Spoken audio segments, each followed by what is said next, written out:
नमो बुद्धाय, जय भीम साथियों। मैं हूं प्रदीप बौद्ध और आप देख रहे हैं धर्म की बात प्रदीप बौद्ध के साथ।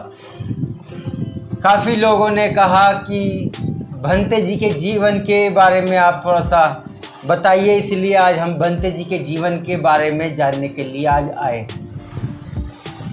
और आप इस चैनल को सब्सक्राइब करें, जिससे आने वाली जो वीडियो है वो सीधी आप तक पहुंच जाए और धर्म के बारे में आपको नॉलेज मिले। आइए हम भंते जी से बात करते हैं। हमारे साथ इस समय जो भंते हैं उनका नाम है भदंत महानाम महाथेरा, जो इस समय महाकरुणा बुद्ध विहार कौशाम्बी में है। चलिए भंते जी वंदना।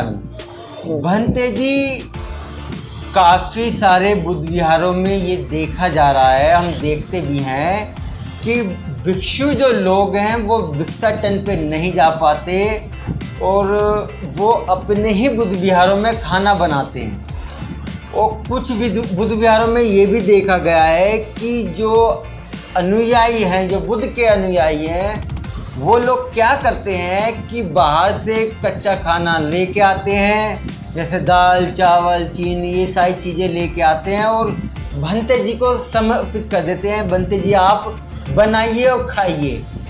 क्या ये बुद्धिस्ट का जीवन है, क्या बौद्धों का जीवन है? क्योंकि बुद्ध के समय तो ऐसी परंपरा हमने नहीं सुनी और ना ही हमने किताबों में पढ़ा है। तो थोड़ा सा जो इस समय जो अनुयायी जो आपको देख रहे हैं उनके बारे में थोड़ा सा बताइए। क्या ये परंपरा जो नई परंपरा बनाई है, क्या ये सही है या गलत है? इसके बारे में बताइए। प्रदीप जी आपका मंगल हो। आपने जो पूछा,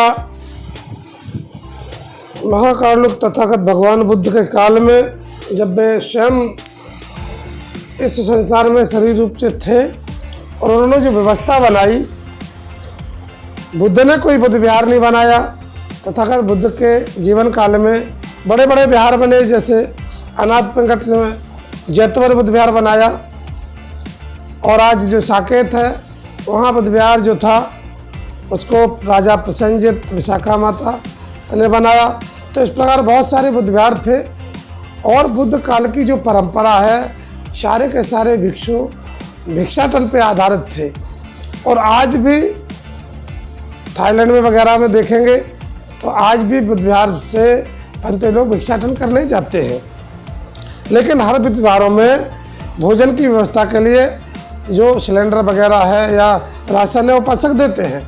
कारण ऐसा है प्रदीप जी के बौद्ध भिक्षुओं के साथ साथ कभी बाहर से अतिथि उपासक गण किसी दूसरे स्टेट से आ जाते हैं तो वो वहाँ पर चाय पानी या नाश्ता या भोजन ले सकते हैं। अचानक रात के 8 बजे 9 बजे या कोई उपासक पहुँचता है दूसरे स्टेट का तो उसके लिए भोजन बनाया जा सकता है। अब भंते लोगों की जो परंपरा है वो है भिक्षाटन पे आधारित। इसलिए ऐसा देखा गया कि भारत की धरती पे ही नहीं, मैं श्रीलंका में भी रहा, बाहर भी देशों में देखा, तो बुद्ध विहार में व्यवस्था तो होती है लेकिन भिक्षु तब भी भिक्षु का जीवन है भिक्षाटन पे आधारित। व्यवस्था जैसे आपने अभी कहा, गृहस्थ लोग अनाज चावल या दाल दे के जाते हैं तो वो अनाज चावल कभी हो सकता कोई भंते बीमार है नहीं जा सकता भिक्षाटन पे तो उस समय उसको बना के दे दिया। और उपासक जो बाहर से आए अचानक उनके चाय पानी का इंतज़ाम हो सकता है, भोजन का इंतज़ाम हो सकता है। तो इस प्रकार की व्यवस्था होना चाहिए।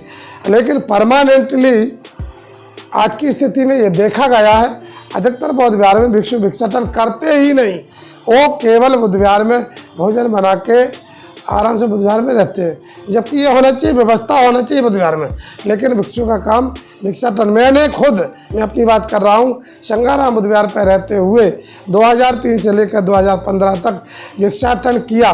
मेरे साथ कभी कभी भंते हर्ष घोष और भी भंते जो वहाँ के 2008 से पहले भंते धम्मतीरो भी कभी कभी साथ जाते थे और बिहार पे भी भोजन बनता था और भंते लोग हैं तो भिक्षाटन करके आते थे। वो भोजन का स्वाद ही अलग होता था।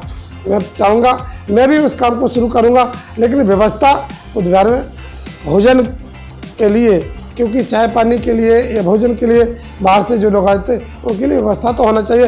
लेकिन अगर भिक्षुगण दोबारा से बुद्ध की परंपरा पर चल पड़ेंगे, भिक्षाटन करने लगेंगे तो बौद्ध का धर्म पूरे समाज में बहुत जल्दी प्रगति पकड़ेगा और बौद्ध धर्म आम आदमी को समझ में आएगा। क्योंकि ये जो बिहारों पर रहकर मठाधीशी है वो समाप्त हो जाएगी, भिक्षाटन करने लग जाएंगे। लोगों में ये समझ में आ जाएगा कि बुद्ध का जीवन जो है आम आदमी के लिए बहुजन हिताय बहुजन सुखाय लोकानु अनुकंप पाए। ये तथागत ने भिक्षु संघ को कहा कि लोगों पे अनुकंपा करके उनके बीच में जाओ, और जब भिक्षाटन करते हैं तो ये पता चलता है कि इसके यहाँ क्या बना है, कि उसने सूखी रोटी दी, उसने सूखा भात दिया, कि उसने दाल दी। इस प्रकार से उसकी अमीरी गरीबी का आंकलन पता चलता है या धार्मिकता का पता चलता है। तो इस प्रकार समाज में जो परिवर्तन हुआ उसका भी एक असर है। तो आज मैं इतना ही कहूँगा कि संघ को उस परंपरा को जिंदा रखते हुए भिक्षाटन करना चाहिए, तो धम्म जल्दी ही समाज में दोबारा पुनर्स्थापित होता।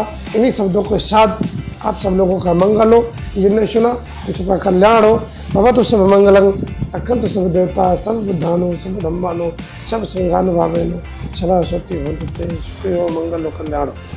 साथियों, किस तरीके से भंते जी ने बुद्ध के और भिक्षुओं के जीवन काल की जो बातें हैं, उनका जीवन किस तरीके से चलता है, उसके बारे में आपको इतनी महत्वपूर्ण जानकारी दी है।